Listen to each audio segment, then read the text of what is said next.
Asiwaju Bola Ahmed Tinubu still wants to be politically relevant and continues pushing his presidential ambition in Nigeria, this is the time for him to seek a refuge in another political platform.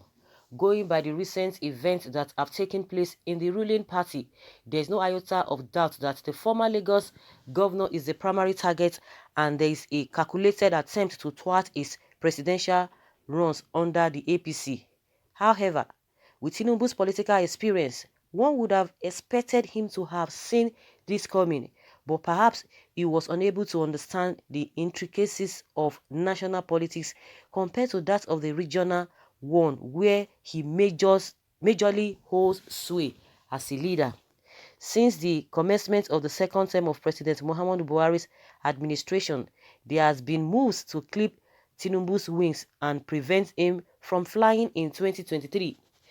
These three scenarios should have taught him some lessons ahead of time and form the basis of his next line of action if truly he wants to realize his 2023 presidential ambition.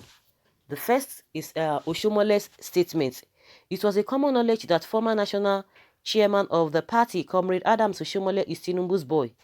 He practically installed him against the wishes of some of the party chieftains who preferred the continuity of the former chairman, John Odige Oyegun, who was considered to be highly experienced and has the maturity and elderly wisdom to pilot the affairs of the party to the next level. During Oshomole's tenure, he was emphatically loyal to Tinubu at the detriment of the entire party. He nearly collapsed the party structure for Tinubu and was believed to be taking order from him before he would take a decision bordering on the affairs of the party as chairman.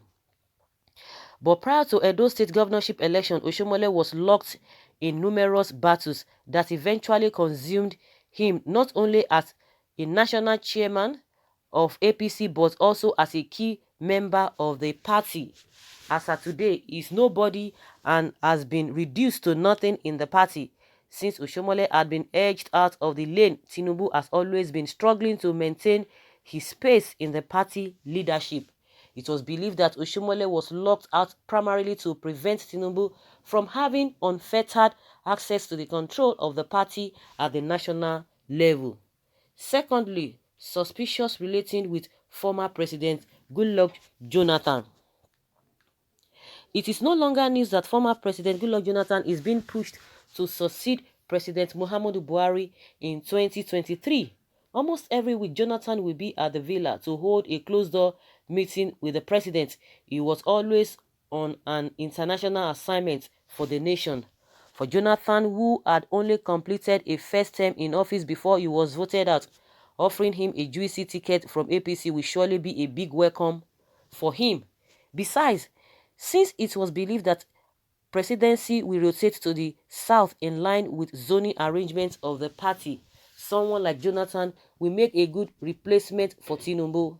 Tinubu should have cited the disturbing alliance between President Buhari and Jonathan as a ploy to deny him of the ticket. 2 days ago, APC governors were said to have visited the former president in his Abuja home as a way of felicitating with him. Whatever this means is a clear sign that Jonathan is being gradually brought on board ahead of Tinubu. The third one is the defection of a Ebonyi State governor to APC. This is another looming signal for Tinubu to make a move before it is too late.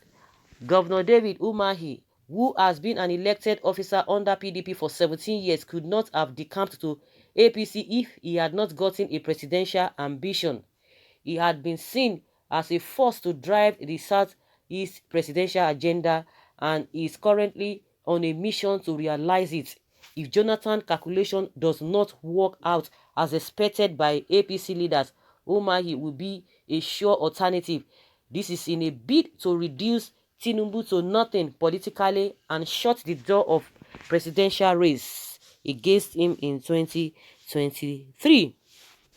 Tinubu should either make a move and look for alternative party or wait in APC and watch his ambition crash like a pack of cards. Like seriously, anything can happen. You know that we are so optimistic when it comes to some things in this country. We are so optimistic, even in the face of when things are not going fine. Oh, it is well. That is the terminology. It is well. It is well. Of course, we have seen all of this. It didn't just start now. These three reasons didn't just start now. It started even before 2019 election. It started since 2018. But all of a sudden, they went to go and root this man. And people just believe that he might not even want to give them attention because of the way he was sidelined. He had been sidelined, not even now. So I don't know the kind of promise they gave to him. He just went in and people were like, and that was when Obasanjo was saying, oh, the portfolio, he has no portfolio in APC. Oh, people were talking, maybe forget it, Baba Yaba, go and sit down. What do you know? Forget. You are this, you are that, you are jealous of Tinubu. But at the end of the day, we got to find out that the same APC came to tell us that the position of a national chairman, national leader, is not constitutional. It's just let's just give him something, make it not be like say anything. And most of the time when they are holding meeting, is not always there. You can imagine the meeting that they called off, or they just arrange an emergency meeting all of a sudden because they are trying to target him. So it didn't just start now. Since they say he's a professor of politics, well, let's see how it goes. Like I said, we are always optimistic. It's still optimistic, but with all indication, with everything going on, we know ordinary people who are not within the party will be able to know that something is not really well. And some of the loyalists have already come out, even sometime last 2 months or last month, saying that all those Kaba in After Rock, they should be careful, this and this and that. It's a common knowledge. But you know that they don't usually believe people. People always see all of this. Even if you are not part of the caucus members, we always see all of this. They will call it a beer parlor statement. Beer parlor talk. But at the end of the day, all those beer parlor talk, people just talk on the streets. It will come to pass. People will see it. But at times, most of them will still come and say that we know what we know. You don't know what we know. Okay, let's see. The end will justify the means. That is one thing about the whole thing. But there's no doubt that he has contributed, or he has contributed a lot. He has contributed a lot in the party. There's no doubt about that. But if they choose to repay him the other in a bad line, is going to be tough for them. It's going to be tough for them. In my opinion, let them respect themselves to give him the DC, because there's no way out that they want to sideline him. There's no way they want to sideline him and there will be no problem. Let them give him what they want to give him. Then it will not depend. That is their own party. Then it will not, now whatever, the responsibility will not lie on the masses, whether they want to vote for him or not. But within their party, they can do whatever they want to do. It is not left for Nigerians whether they want to go for him or not. But as party, as far as the party is concerned, we think that he merits it. But this hide and seek game that are playing around him is not going to help them at the end of the day. It's not going to help them.